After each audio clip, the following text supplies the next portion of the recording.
I picked up these pork ribeye roasts from my local supermarket.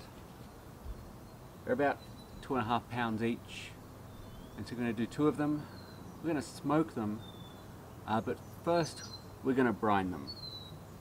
So we're going to have a really simple brine, and that is 2-litre bottle of Big Red and salt. Couldn't be any simpler. Meat goes in, salt goes in. Because I like metric system, I've got 120 grams of salt. That seems like a lot of salt, but we're also adding a lot of liquid. We're just going to add this.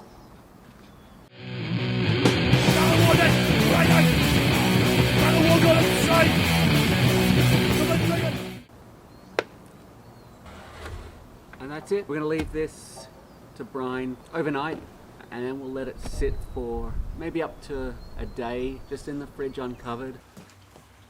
Howdy folks, so we've got a little bit of weather going on. We're going to fire up the pit anyway. Pits like the Smoberg don't really care too much about rain. It's a little bit of rain, no worries. Big time rain will certainly sap heat out of it, but it'll still run and you'll still get a good cook. I'll show you what I've done differently to deal with the rain. Basically, I've got in my firebox here, I'm actually starting with charcoal, and then I've got a couple of logs on top across the top of the fire basket. And I've got a couple of tumbleweeds, fire starters in there. So I'll go ahead and light it up.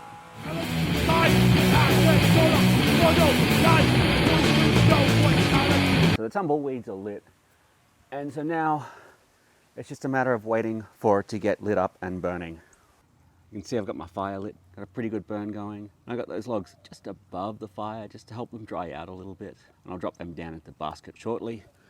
The other thing I'm doing to deal with this weather is my wood pile is a little bit moist, so I've thrown a few of my logs into the smoker, and that'll just help them dry out a little bit. So here's our pork.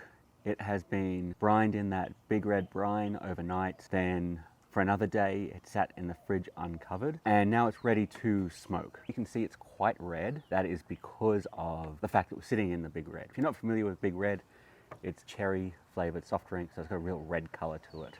And of course, cherry and pork go together really well. I like to use a yellow mustard. I'm a big fan of this stuff. It's got a little bit of jalapeno through it, so it gives a little bit of extra kick. So you can see this stuff is super red where it's been sitting in the Big Red. We don't need a ton of mustard, so give it a rub, massage it in. And then I add my seasoning.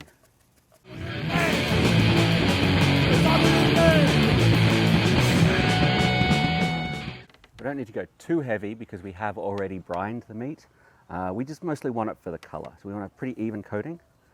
What I like about the Hard Core Red is it's quite a large grain. It's kind of, a lot of the grains of spices in it are at that larger, almost like the Central Texas style, like pepper. We like a fairly large crack in our pepper. And this is similar, and I feel like that helps you get a good, interesting bark. And it also leaves room and surface area for the smoke to actually get through to the meat. Some of the finer grain rubs, they almost act as like a barrier to getting the smoke into the meat. So this stuff works really great. More mustard. This time make sure I get the edges of the meat as well.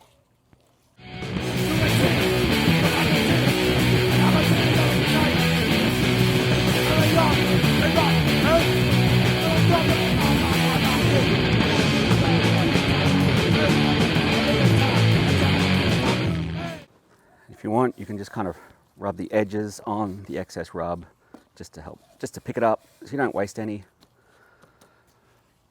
And so that's it. That is rubbed together. So really all we need to do now is put it on the smoker.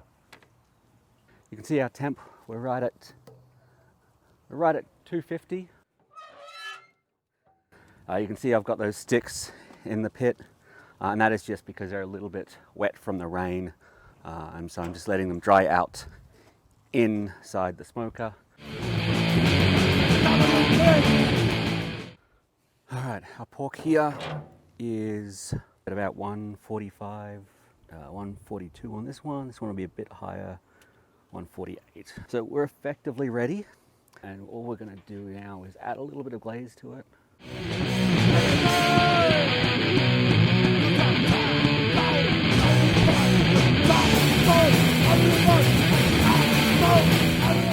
And this glaze is just a mixture of butter, honey, and some barbecue sauce. Close it up and we will cook for about 15 minutes, glaze once more, cook for another 10 to 15 minutes, and then we will be done. All right, so we've double glazed our pork roasts. So now all we've got to do is take it out and let it rest.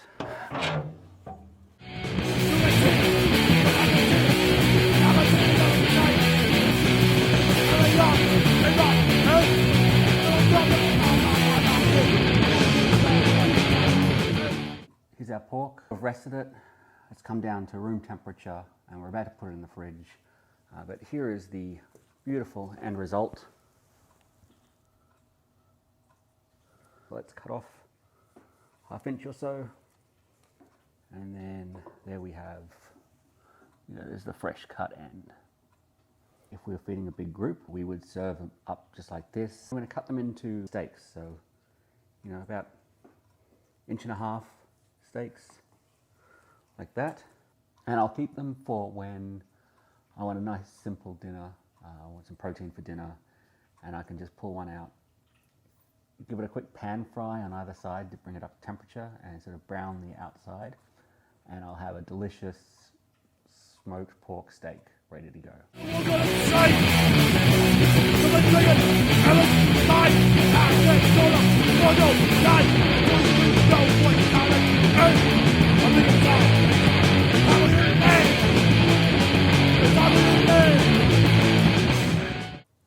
I've got these edge pieces which will make for a delicious pitmaster snack.